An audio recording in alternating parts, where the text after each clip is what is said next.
Good morning mga ka-garden, ka-agri, ka-farmers. Nandito tayo ulit sa aming sitawan. Itong sitaw natin, oh, ang haba.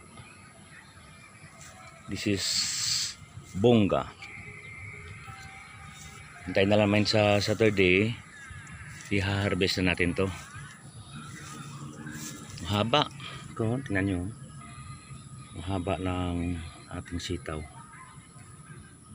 Actually ito pwede na ito ma-harvest, kaso hinihintay lang natin yung mga iba para magsama-sama ng medyo marami-rami din. Ito ang haba-haba, oh. Almost 1 meter. Dami na nila. Dami bunga, oh. Dami. Ito mga maliliit pa. Ito. Tuloy-tuloy na itong harvest natin. Pag nag-umpisa tayo ma-harvest ng Saturday, tuloy-tuloy na ito every other day. Tingnan nyo ang dami ng mga bulaklak. Ibig sabihin, pag madami ang bulaklak, marami ang bunga. Ito, ako, grabe.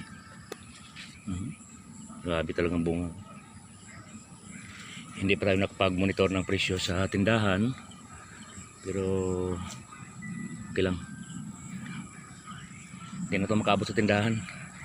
Dito pa lang sa aming barangay ito, kulang na to. Kaya kami na lang nagtitinda para makatikin naman yung mga kanay, kabarangay natin ang murang bilihin na mga gulay.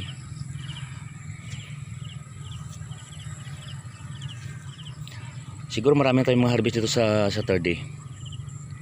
Saturday ang pinaka-target natin na harvest. Labas na tayo. Ito yung papaya natin. Ang papaya ngayon sa tindahan ay umaabot na ang 60 pesos per kilo. Pero pag bibilhin ito ng mga nasa bayan, bibilhin ito sa iyo ng 20, 30. Kaya ako na lang magbibenta. Kaya PM lang kayo kung gusto nyo. Makamura kayo dito sa Love Garden. Malinis na yung eggplant natin. Nakatanim tayo dito ng eggplant, oh, yan, intercropping. Kaya malinis na rin. Nilinis ito ng kapatid ko. Mga 4 na linya ito. Malaki na. Ito ang Love Garden. Thank you and God bless us all.